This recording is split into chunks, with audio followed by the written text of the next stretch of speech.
Hello and welcome to the program. I'm David Holmes. My guest tonight is Sanetha. She is an international spiritual and intuitive interpreter and speaker, author of the book The Kingdom of Heaven Within the Holy Book of the Great Invisible Spirit, and founder and owner of the company Genic Healing Solutions. She's speaking to me from her home in Calgary. So welcome Sanetha to the program, and thank you for allowing us into your home all the way from Calgary to Manchester in the UK. It's nice to be with you. So maybe we'll start off maybe some early memories. I want to lead up from the early days to explaining how you came to be where you are now. So what are your earliest memories as regards religion or spirituality or contact with the divine, shall we say? Did you start off young? My earliest memories would be when I was a young child. Yeah. And my mother was in a body cast. Right. And she couldn't get out of bed or walk around, and I was about 4.5 years old, and I went out the door looking for God. Oh. And didn't realize I wasn't tied to any religion. Mm-hmm. My parents immigrated from Holland, and they brought with them my oldest sister, who was 2 at the time. They were tied to a Dutch Christian Reformed religion, but it didn't work out too well for my father, and he was banned from the family because he was a rebel. Really? Okay. And he didn't believe in God. Yeah. Oh, that was. And so he didn't raise any of his 5 daughters in a church. I was married in a church, and all my children were baptized in a church. I didn't attend a church on a regular basis, but when I did, it was a Protestant church. And I had never read the Bible until I was guided to passages out of the King James Christian Bible. And that's where I learned about many of my past lives. So when I was a little girl, and my mother was in a body cast, and I was 4.5 years old, the 5th daughter was not born yet, but my mother couldn't chase after me, and she was embarrassed quite often because at least 2 times a stranger carried me home, and it was the same stranger. It was a man, an older man, who found me. I was ill. I was, not adapting to the bright sunlight and the dusty roads, and probably a little scared, and I literally was sick to my stomach, and this man would find me, and I memorized my address, and he would carry me home. Yeah. And over the years, before my mother passed, I asked her several times, who was that man that carried me home? And she answered all the time, I don't know, sweetie, I don't know. And so during the writing of the book, I was shown that it was actually an angel who had come into the physical to take me home. Really? Where my mother was. Yeah. And so that's when it wasn't until really that I was writing the book that it came into remembrance. I was just going through life, being a little girl, and I thought if I walk down the road and I find God, I could bring God back to my mother, and God could heal her from whatever it is that was wrong with her. Because at 4.5 years old, you don't understand that she was in a body cast because she had fallen when she was pregnant with me. And of course, I didn't know that at the time, that's what had happened. And she had to have a pin in her hip. And later on, she ended up with the other hip in plastic. And then a plastic knee. And I started to call her the bionic woman. Yeah. So yeah. All that I was, but upset. I did not find him to bring him back to heal my mother. Right. So, were other people aware of your, shall we say, gifts, or your contact with the divine, or was that just something that was an inner part of you that only came out more in later life? Or? Came out more in later life, but I tend to think now that my mother was aware of it. I think she was aware of a lot of things that she didn't speak up about. I write about it in the book that I think she knew more than I thought she knew about what was really going on. Right. And then that just carried on. Was there always that awareness, or was there a time later on where there was maybe an aha moment, or was it gradual to intensity of rising above the, shall we say, the more conventional way of life? I think there was always the whole journey has been many aha moments. Growing up and especially when I came into discovering who I was and in a previous life and writing the book and accessing my gifts as a healer, that's when the majority of it came to be. But there were always moments of I wonder why this happened, and I wonder about this, and I was always seeking. I was a seeker of information, and I knew that I was getting answers to many questions all throughout my life. Yeah, but the subject of past lives, that's a fascinating situation. I mean, obviously you were there, almost born with the awareness of it, but people, and I'd include myself in this, don't have an awareness. It's not saying that it doesn't happen, but I suppose it's an unanswerable question. Some people are born with a gift or an awareness, others maybe grow into that. I mean, I'm not quite there yet, but I'm very interested in opening up more so I can understand where you're coming from and people that do that. We are each exactly where we need to be in this lifetime. And every lifetime that you return on the same place on the spiritual path. And I don't call it levels. It's a place.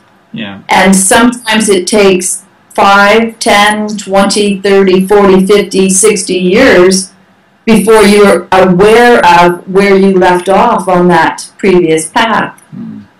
And so what happens is, in my case, I came back from a place on my path where I had already been awakened.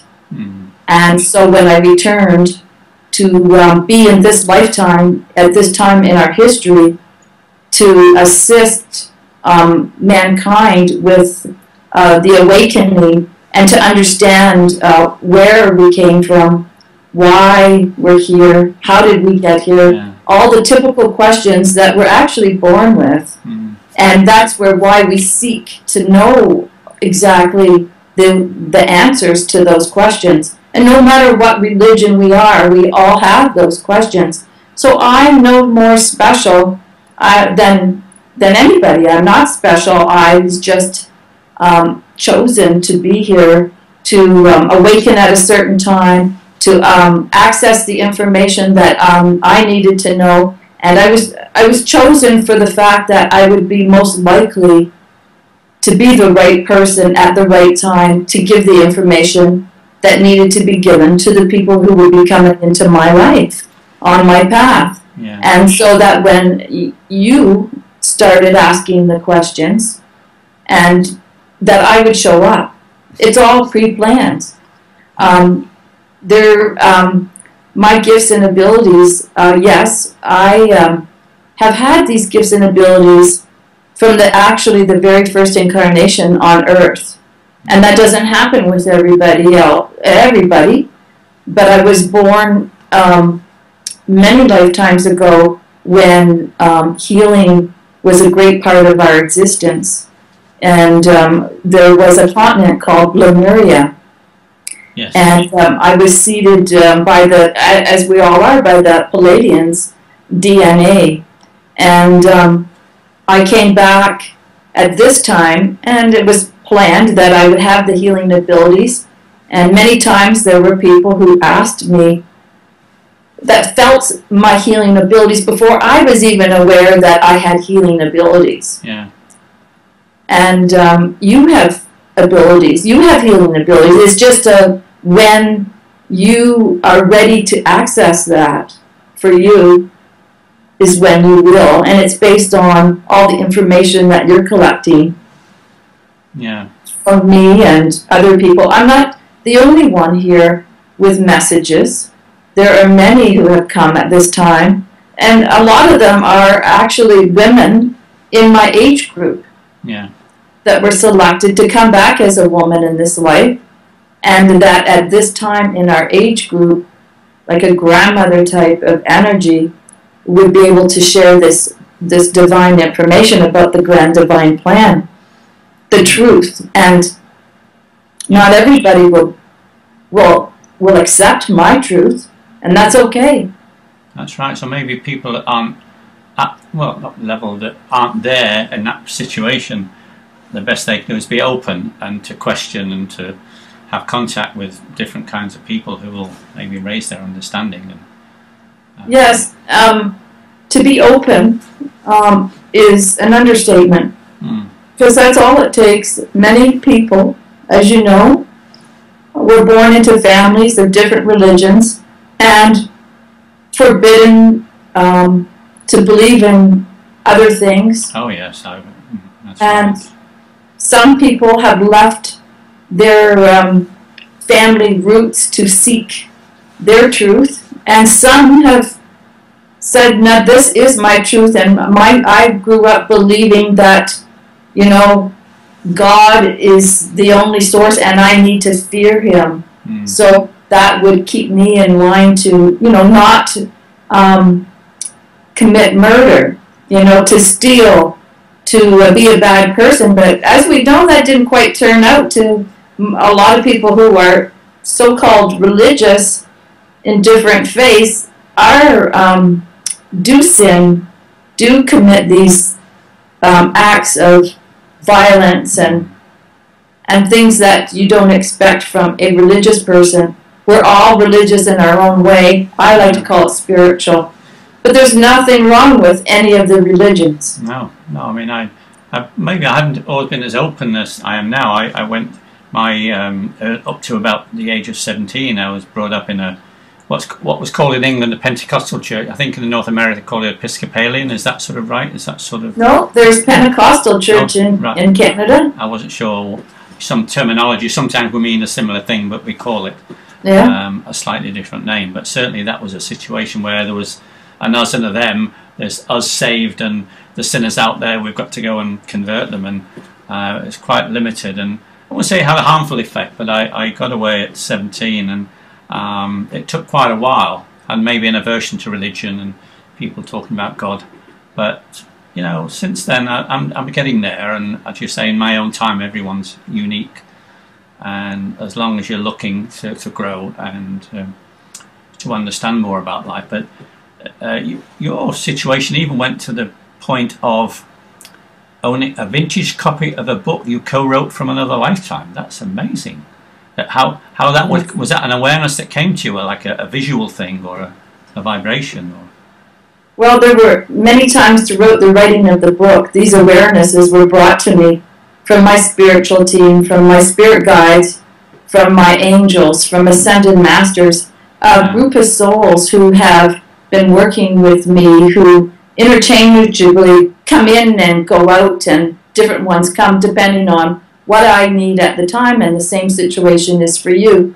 And while I was writing the book, they directed me. Well, see, I had discovered who I was exactly by name and by career choice. I knew who my family was. I knew how many children I had. I knew, you know, the name of my spouse, etc., etc. I had a picture of myself. And they showed me a book that I co-wrote in that life.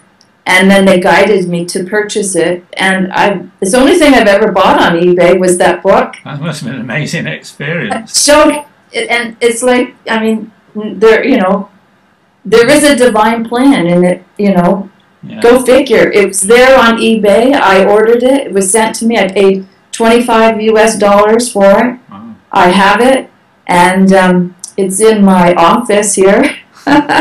And the energy I would get to continue writing the book from that book. And it wasn't a spiritual book. It was a medical book, actually. I was an orthopedic surgeon. You probably read that. Did you finish reading the book? Not quite, but I'm just fascinated. It just, to me, it's just sort of mind-blowing. It's quite, ooh. It was mind-blowing for me, too. And it wasn't the only writings that I found along the way. There were several, but this one in particular, I have a vintage copy of a book that I wrote, and the copy was printed in 1934. Yeah. But I have other books that have been, the writing has been changed. They take writings from books from people who no longer exist, and after, I forget, 100 years or so, they're able to try to rewrite those writings from those authors and interpret in their way. And sometimes the energy is changed. It's upgraded a little bit so that people can understand it more. Because, let's say, for example, in the 1400s or the 1500s, the way we wrote then isn't the same way that we write now. Just the way we speak is not the same as it was then. Yeah. And why that is because the energy has been changing all the while. This is a new energy, and now that we're moving into 2015 next month, the energy is huge. The vibrations are incredible, and people are feeling this. You are feeling this, and you don't know what to do with it. You don't know how to navigate it, and that's okay. I'm here to help you with that if you choose me or anybody else. It isn't easy to navigate in a water that you've never been swimming in before. You need some help. So we're going to give you some of those, what do you call those things to help you float? Those floaters. Oh, yeah. When you jump in the water, you don't know how to swim. And then you do it under your own steam. But I read that your name was given to you from a spiritual team in the middle of writing the book. Was that something that you just became aware of? Was it told to you, or how was it given to you in that sense? Yes, as the information was given to me to find and purchase the book that I had wrote in the previous life, they came in and they gave me my name, Sanetha. And it was during I'm going to say halfway through the book, and had they given it to me at the beginning of the writing, and when they told me I was going to write this book and called me Sanetha, I wouldn't have understood that, because it was from the beginning of the book, as this information was coming to me, it was being downloaded, I was discovering more lifetimes and more lifetimes and more lifetimes. And so the name Sanetha is actually part of my name in this life, which is really Annetta. I was born Annetta Renee, and even though, my friends and family called me Annette, my birth certificate was incorrect because of the way my parents wrote the letter A. It looked like an E to the Canadian government. But Sanetha and Annetta and some of those other letters, there's soundings and similarities to some of my past lives, and the past lives that are key, because I have had 271 past lives on Earth. So not all of my names are within that name, Sanetha. Yeah. But the ones that are I guess you could call about a dozen of those past lives, the key ones that make me who I am, because there are previous lifetimes that we've had that we weren't spiritual, or we weren't of the light. We were of the dark. And those are the ones you want to let go. So I have melded into this, my soul is Sanetha. Right. And my DNA blueprint is Sanetha. Okay. And the book was written, was it just before the end of 2012 or around about that time? And what were your feelings at that time about what was going to happen? I know there was a worldwide intensity, wasn't there, about what was supposed to happen? Just in I would say 2009, I started to do a lot of deep searching on the internet, getting information in books and readings in different places, attending seminars. And at the time I was in Connecticut, and I like to call it the universe opened up to me, but it was actually all planned out that I would have this free time in another country where I would be sitting there wondering, okay, what is it that I'm supposed to be doing now? Here I am in the US of A. I'm, Katrina and the Twin Towers actually in 2001, and all those things were happening, one thing after another. And I felt like, well, there's surely to goodness there must be something that I'm supposed to be doing in all of this. Isn't there somebody I'm supposed to be helping? So, you start asking, for every question that you have, there always is an answer, and, you dig for those answers.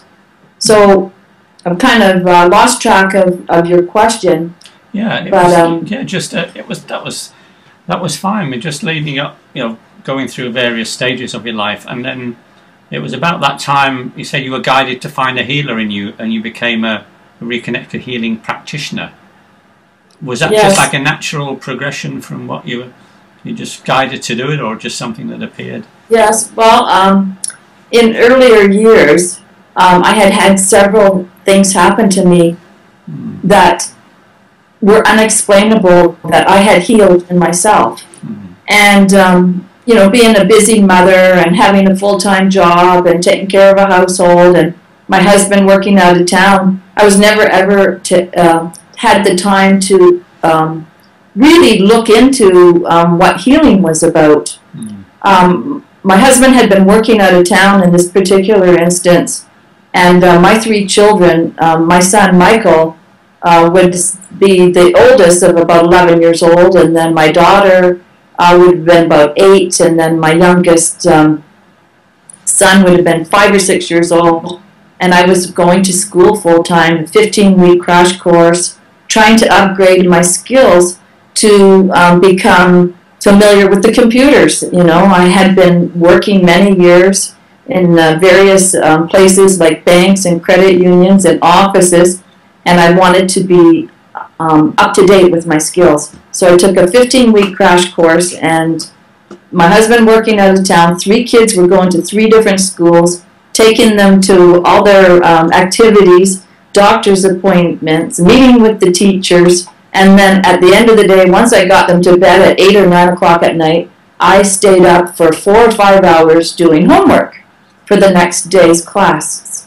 And 9 weeks into this course, I got ill really quick.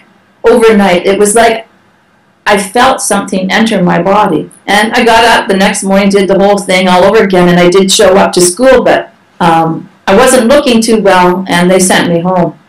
And I continued to deteriorate while I was home when the kids were away at school, and couldn't even make it into the doctor's office. And I thought I had strep throat or something. So they sent me with antibiotics anyways, and they didn't work. And I had to make the trip into the doctor's office, and he tells me I have mono.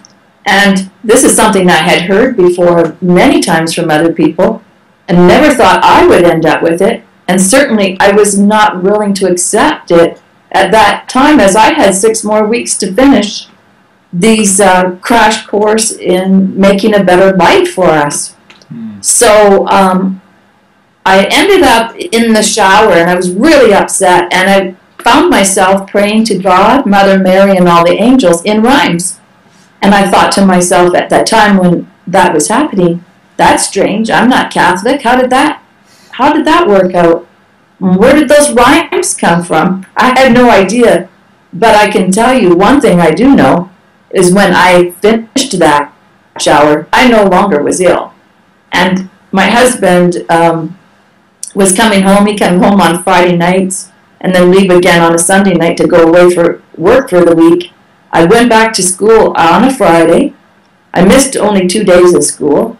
And luckily I had worked so hard that I wasn't that far behind. And he returned and we went for dinner with the children to the movies. The school said, "What are you doing here?" And I told them, I said, I believe the doctor made a mistake, because I really couldn't explain it myself, you know. And so it was the beginning of some things that were taking place. That they were like, it's like little triggers that we set within us, yeah, that make us wonder and question that, so that we start to seek. And, you know, sometimes we miss, I shouldn't say sometimes, a lot of times, we miss these triggers, these things that come on our path for many reasons, and a lot of them have to do with fear, or just being too into life to not have a chance to pay attention till something happens, and it keeps happening over and over again. And it's like anything, if we're being taught something, and the repetition of things is what really gets to us. Yeah, it sticks, in our brain, and we start to think, for example, I just heard that name yesterday, and then you hear that name again and again and again. But so these are things that say, okay, if you heard something about 3 times, it's time for you to start investigating. What does that mean? What is that awareness? Yeah, the universe finds a way of turning the volume up until you. Maybe I like that analogy, because it's the sound is, you know, you don't have to concentrate on it, but eventually you will if someone makes it louder. Exactly.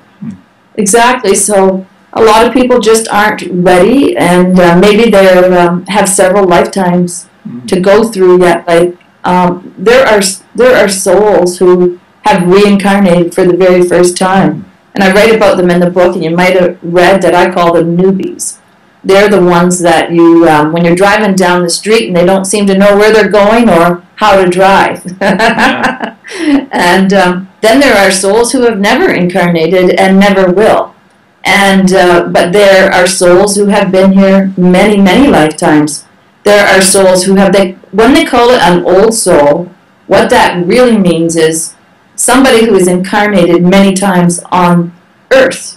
Because we're actually all very old souls. But not everybody has been on Earth. And this is a training center, just like the other planets and star systems. Yeah, so I've heard the expression before. What you're the first person to actually explain what that means. Someone might have said, you know, you're an old soul, but I thought, okay, I accept that as a compliment, but thank you for increasing my understanding of what that actually means. And we were talking about the healing, and you said that evolved to your own modality called genic healing. How would you explain that to people who haven't maybe not heard about it before? It was your own personal way of healing that just developed naturally, did it? Yeah. Yes. Is that? Yes. So that did that. A type. You still. How did it affect the way you heal? Where you approached healing? Did it make a big difference to you that you had something that well, was what happened as I started to research healing, when that came available to me, the time was there for me to look into it, and I researched all the different modalities, and I came to discover reconnective healing. That's what really resonated with me, and I ordered the book, and I signed up for level 1, level 2, and level 3, and became a reconnective healing practitioner, a level 3. While I was, having clients come and get healed, and I was performing the reconnection, I was experiencing some things that were out of the description of what you would call reconnective healing. For example, reconnective healing doesn't bring God into the picture, and they don't believe in angels, and they don't believe in crystals and candles and, speaking to guides and angels and all of that. So what happened was, as I was expanding my spirituality, my healing abilities, I found that I was communicating with people. I was giving them information, and sometimes, most of the time, I didn't understand where it was coming from or even why I was saying it. But it seemed to make a lot of sense to them. And I told them, like, I'm not a physician, I'm not a psychiatrist, I'm not this, I'm not that, I'm just an average person who does healing. And sometimes I get messages, and I'm not sure where that information came from, but what you choose to do with it is up to you. So as this went on and on and on, my guides and angels and my spiritual team came through to tell me, you will be creating your own healing modality. And that's when soul genic, S-O-U-L for soul, G-E-N for Genesis, genic for angelic, all in one, soul genic, angels, healing the soul. I was communicating at the soul level. And many times I was communicating at past life level. So it wasn't just a healing of your physical body in this lifetime, or your emotional or mental, or your spiritual is actually your entire soul. And so sometimes when we can lift something from something very deep-seated from a past life that we carry with us into this life, it opens up the doors, it opens up the floodgates, so to speak, for you to start expanding your spirituality and becoming whole again.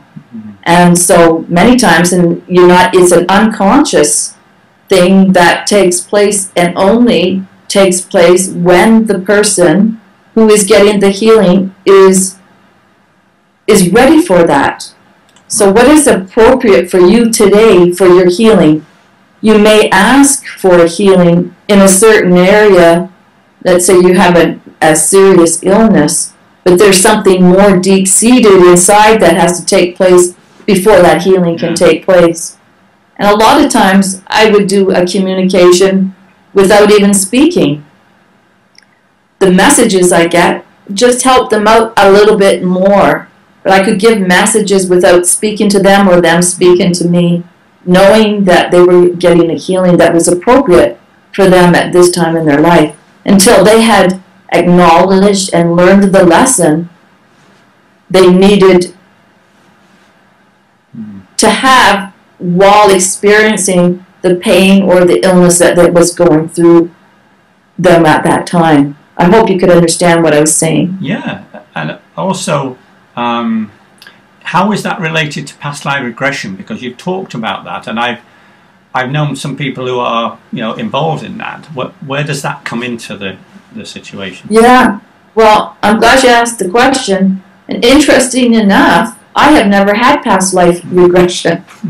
And I had always been interested, like I talk in the book, I was never interested in past lives and reincarnation. I always believed in it, but I had no desire past that. In fact, past life regression opportunities had been available to me many, many times. And for some reason, I think there must have been something that I just was a little bit fearful of, because I never stepped into that arena.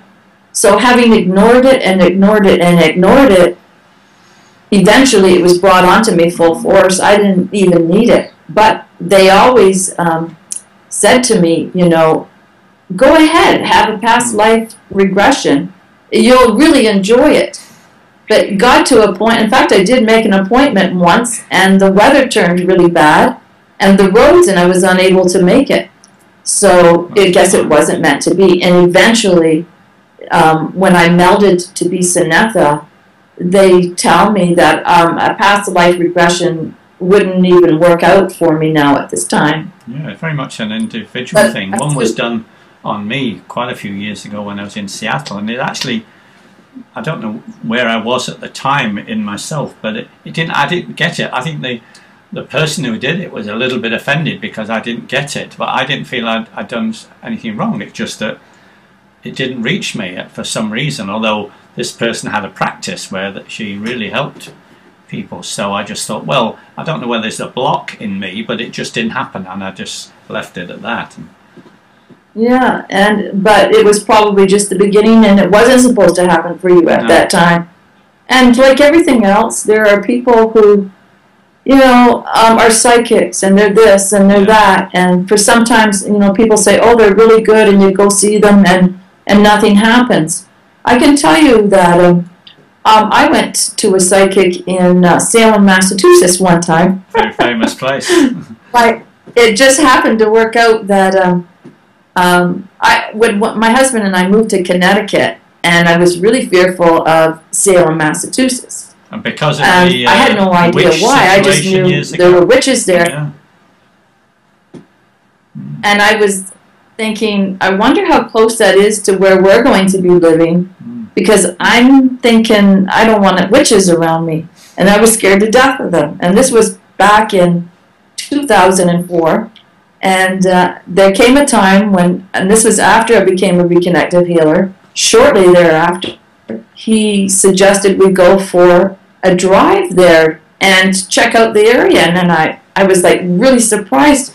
But because he only had one day off a week, I wasn't going to disappoint him to tell him no, so I sucked it up and got in the vehicle, and we went down to Salem, Massachusetts, and lo and behold, there were witches walking down the street, and my husband asked one of them, are you a good witch or are you a bad witch? He said to this female who was handing out invitations to come to, I don't know what they call it, that witches do with a fire. They were inviting us, and anyway, she said, I'm a good witch, but I can be a bad witch too, she said.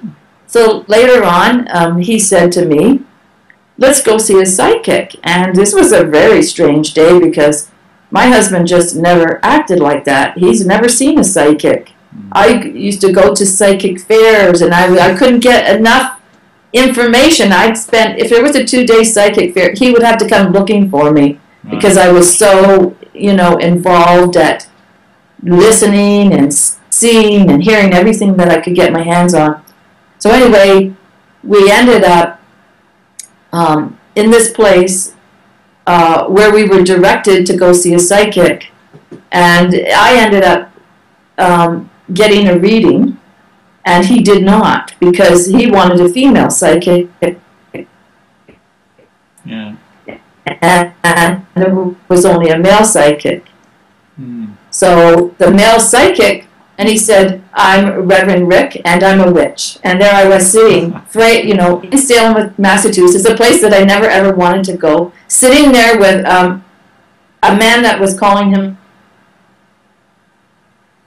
And it was the best reading. It was incredible. He knew things there's no way he could know. So later on, a couple of years later, I returned there to see him. And it was a completely different story. And that's what my point is. Sometimes you're not ready. So at that time, he was given information to give to me that would resonate with me. Yeah. And the second time I went, a couple of years later, he didn't even know who I was. He was it was like he wasn't a psychic. His ability seemed very poor. And so I knew that I wasn't to return again. So you may want to return to that past life regression scene and see if that's changed for you at all. Because my guides tell me that's a fascinating thing, and that those things are real. Well, I'm certainly a lot more open than I was sort of 20 years ago. Yeah, and maybe you had some blockages that you didn't want to believe, and that you had a lot of fear built up there. And so, you know, you're going to find out things that maybe aren't so wonderful, and then you're going to find out things that are wonderful, but the floodgates will open. Yeah. And you'll be on your way. Good. To discovering who you are and why you're here. Realizing more of the potential we all have, and it just takes a while to get through these stages. And also, while you wrote the book, you had a sad event of your son passing. Are you okay to talk about that? Or is that something... I know that you said the profound effect he had on you about yes, him becoming your Thank guide. you. Are you okay with that? Yes. And... Yes. It's quite an amazing... My son, Michael, my oldest... I'm sorry? Oh, sorry, I think we just lost the sound a little bit there, but... you say he continues to be a guiding light in your life, and that must be a great comfort to you, although the event itself must have been sad. And Michael is a spirit guide. Yeah. And so yeah, he's a spirit guide, and he's actually working with the angels right now.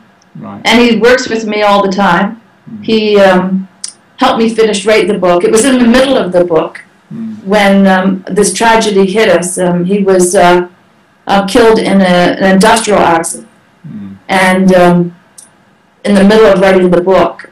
And at the end of the book, the title, you see the smiley face? Yeah.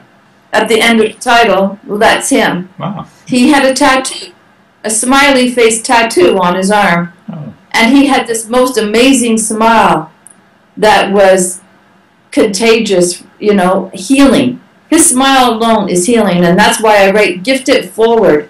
Michael's gift is that smile that if you are in a busy place and you smile at a stranger and you wait for that smile to be returned to you and you feel that smile.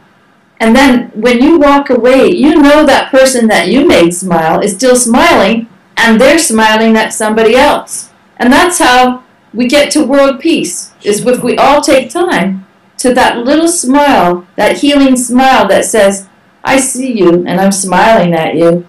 And that's just such a precious gift. And Michael gave that gift to the world, and he continues to give it to the entire universe.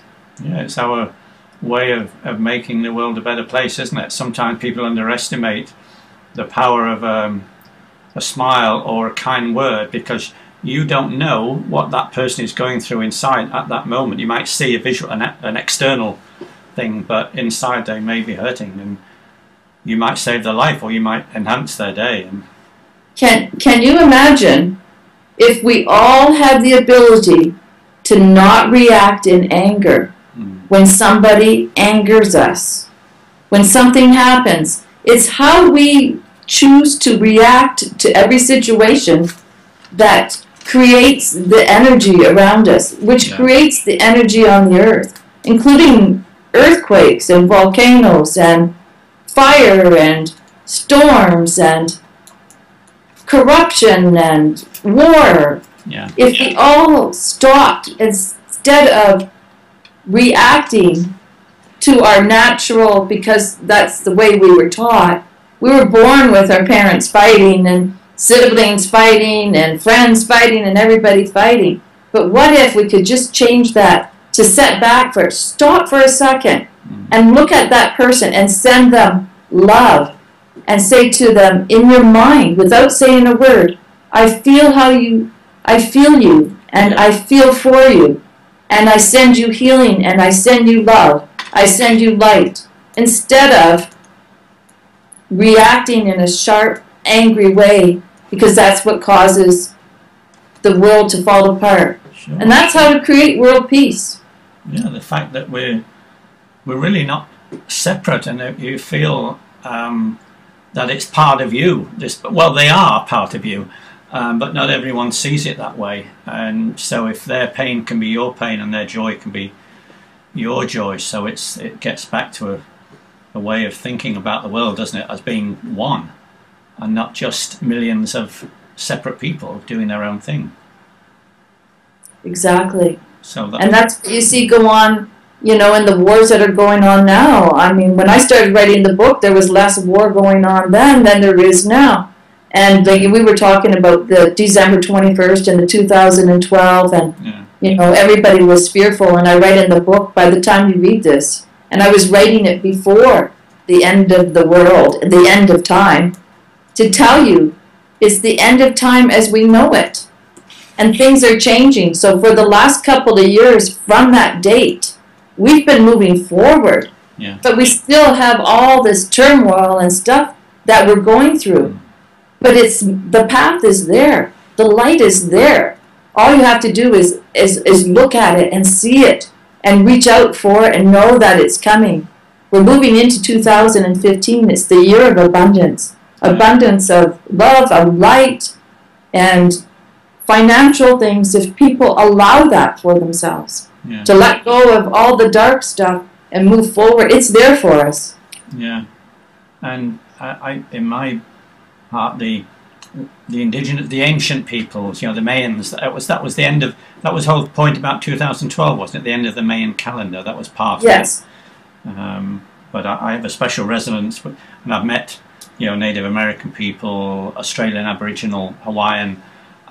They have something that they can teach us. And in the past, as you know, Britain has its, shall we say, negative history, and the States does too, and other countries where they treated these people as, you know, lower than animal life. Yet, and even in Australia, where I spent 20 years, it's getting better. But there's been a, you know, resentment about those people and how, you know, they were sort of somehow lower. But I found, after doing a course in Aboriginal history, well, I became ashamed to be an Englishman because of what they did. But they were, I really liked how they felt about the earth and only taking what they needed. And if they had no money, someone came to stay with them, they moved that, they give whatever they have, they give and share. And I just felt very much the opposite of what maybe a lot of people have thought about the, you know, we're us white people or us so-called advanced people looking down on them, where these people can teach us a lot. And I felt that a lot with Indigenous people around the world. It's just now, we were talking about leaving messages in books. Like many of my books, I found I was leaving messages for myself. I found myself finding my writings, and these were information that I was leaving for myself, so that when I came to this lifetime, I would find it. And that doesn't only just happen in books. It happens with the people that you were just describing, and they have carried on the information, the knowledge, the wisdom to mankind. And it's been getting stronger and stronger, and more information coming out all the time. Believe this, you could have been one of them that passed on that information, an Aboriginal, a Mayan, you know, from another time. We have had many lifetimes, and we have done the gauntlet of all religions. Yeah. We have been in many different religions, and so to experience that, we have been killed, we have killed, we have sinned, and we've been men and women, and, you know, we've been everything. Yeah. We have to experience the whole thing to have the complete DNA blueprint. And when it comes to reincarnating, once you start that reincarnation cycle, there are souls, like I said, have never reincarnated onto the earth, who never wanted to. They are starting to change their mind because we have won the war. The war is over. Yeah. However, the world is not all getting the message that the war is over. They're still fighting their karma. And I'm here to help them get rid of their karma, show them how to dump the karma, and move on the spiritual path much quicker to the light, up Jacob's ladder, up to the ladder, and find that new world, that new earth, that new energy that we can live in. Sure. And what, you know, the part I read of the book that meant a lot to me, where you talked about being open to messages, and messages can, you might be watching a film or listening to the radio, they can happen at any time in any medium. There's no set thing. If you're open, sometimes they just are there for a split second and you can let them go. Sometimes we do, but that reminded me of how I'd felt about progressing to openness and knowing, being more aware of the messages that come along. And there's a lot of them around, and sometimes I'm a little bit, making some progress. I can see myself 20 years ago and now, and I'm grateful for... You're making a lot of progress. Yeah. So this is, this work that I'm doing, interviewing people, I find that I learn from them, and it helps me as well as helps the other person. So maybe once I've finished the book, we can do an interview on the book itself and go into some detail and that sort of thing, because it's just really, really something. And are there more books in you, or coming along? Are you planning to write more? There's a lot more for you to say that hasn't been said. Yes, there are more books. There is a lot to be said. As a matter of fact, I'm starting a campaign, and anybody listening to this is I'm going to be writing a book next year, and it's called Messages to Self. And what I would like people to do is send me an email to sanetha@sanetha.com and send me a message that they would write to their self, so that when you incarnate the next time in your life, the triggers, you could have this awareness to find the book with a message to self. Yeah. And read the book and find, and it will resonate with you. The light will be there. You'll find a message to yourself. Something very important that, how we always say, if I had known what I know now then.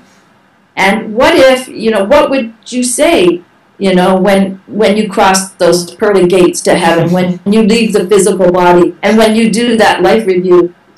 But really, when you speak about life review, one thing that I do want to say is we are going through this time right now that we're having a life review now. Yeah. We don't have to die to reincarnate. We are reincarnating without leaving our bodies. And I write about that in the book. And I'm finding that there are a lot of people starting to write about this. Now, whether they've read my book, but my guides tell me once the message is out there, other souls pick it up. Yeah. So people are starting to understand that we are reincarnating without leaving our body. And that's really hard to wrap your head around. Yeah. And when you read that book, it's a healing communication. It is not a one-time read, so it can be read in a couple of days, depending on the person. But as you read the book, you're getting a healing and you're absorbing that information. I told you, I think, previously, I've read the book 18 times. Right. And every time I read it, I get a different healing, and I can feel that within me. There are aha moments even when I read the book and I wrote it. Yeah, because what I've read of it, I just knew it was something special, but part of me couldn't handle it, but that's okay. And I'll just give myself time, and I'll read it maybe more gradually, and it's part of my path. And I thank you for writing it and helping sort of so many people uncover. I mean, these things are happening to everyone. Is this the case? Some are just more aware than others, and some are maybe not aware, but it still doesn't mean it's not happening. It's just that they're not aware of it. And that's right. A fascinating subject for me. I think that anybody that looked back upon their life 10 or 15 years ago, if they looked at what their life was like 15 years ago and what has changed now, who they are now, most of us are completely different people. Yeah. And that's what I'm talking about. Yeah. And sometimes events happen and it sort of goes on from there. And I'd known Brother Sean for quite a while, and then I just lost touch for a few years. And he sent me an email saying, "Oh, we're having a get together in a few weeks. Come along." And out of that has come this live stream thing, and something he wanted me to be involved in. And I thought, oh, I'm not sure if that's me, but I'm really glad he did, because it's opened up a whole new world for me. And I'm really pleased that all that happened. I've been on there twice so far. How would you describe the experience? Because you're talking to people, and how has it been for you, this involvement with live stream? It's well, it's a little bit different, and I'm trying to make the adjustment, because at least I can see you, and I'm talking to a person. On live stream, you're just talking to the screen. Yeah, that's right. It can be, and it's a lot easier to be asked the questions. But it is coming along, and it's all part of my next phase. And I was talking to Brother Sean, and I felt that this was a stepping stone for me, and that I am about to step onto a bigger stage. Yeah. And this has given me an opportunity to practice for that big stage. Yeah. Which is something that my guides and angels have told me is coming. Yeah. And they, they have there was no time and space where they are. So when they say something's coming, soon, that soon to them could be a couple of years off. Yeah. But I do believe in 2015 and even more in 16 and so on, I will be speaking to a large audience about the subject. And helping people understand what exactly has happened to us, the Earth, and the universe, and the galaxy, and what it is they need to know right now to help them navigate their way to home. Home meaning who we are, and uncovering our full DNA blueprint, the God-given birthrights within us. Yeah, yeah, it's a really powerful message. And also, we're sort of coming towards the end of our hour, but is there anything more that you feel like sharing with us before? I'm hoping that we can do a series of things, because I think we're only just getting started, and maybe tonight we might draw it to a close soon. But I really enjoyed this form of communication, and maybe we can do it, think of how doing something else and then expanding, maybe in your book. I'm looking forward to finishing the book and talking more about that in detail. You're cutting out a bit, but what I would like to say to finish this off, David, is I would like to remind people that you have angels and guides, and some people also have ascended masters who are all waiting to hear from you. The ascended masters come in depending on where you are on your path, but all your angels and guides, they're around you all the time. And if you don't ask for their help, they cannot help you. And it's just like me. I call myself a spirit guide in the physical. And I can't impose myself upon you, push myself on you to give you information that you don't want. So you have to ask me for it. And when you're ready for it. So if you're sitting there meditating, which many people do and many people don't, but ask your guides and your angels to come and assist you, whatever it is that you need to know right now, to help you open up those floodgates on the path, to help you see what it is you need to know right now to turn on your path towards what the information is that you need at this time, to help you heal, to help others, whatever it is that you need. If you're pain, or if you're alone, or if you're sick, or if you're happy and you have too much money and you don't know what to do with it, ask your guides and angels to help you, and they will assist you, but they can't do it without your asking. So please understand they are there, and feel them and be with them, and you will never go wrong. Okay, well, Sanetha, I've really enjoyed talking to you tonight. Thank you for having me, David. I look forward to the next time, and maybe several of them, where who knows where it'll go. I would also like to let you know that I'm relocating again. Right. Oh. I'm moving back to Connecticut, and I will be moving out before Christmas. And I don't exactly have an address yet, but we're heading back to Connecticut. So I will be on the road for, you probably won't get in touch with me between December 19th and, I have email though, so if you need to send me an email, I'll still get the email. Yeah, because this will be shown on the channel, and also it'll go on YouTube, and I'll just say that opens up the whole world, doesn't it? Which is part of what you want to do, and to get the message out to as many people as possible. So. Yes, and if they want to find out more about the book and other things, they can go to my website, Sanetha.com, Sanetha.com. You can give us the title of the book again, please? The Kingdom of Heaven. Okay. Within the Holy Book of the Great Invisible Spirit, a spiritual transformation. Oh. I look forward to reading it, and once I finish we can talk some more. So we'll leave it at that for now, but thank you very much for your time tonight, Sanetha. Okay, great. All right, thank you, David. Have a wonderful day. Okay, bye for now. Bye-bye. Bye.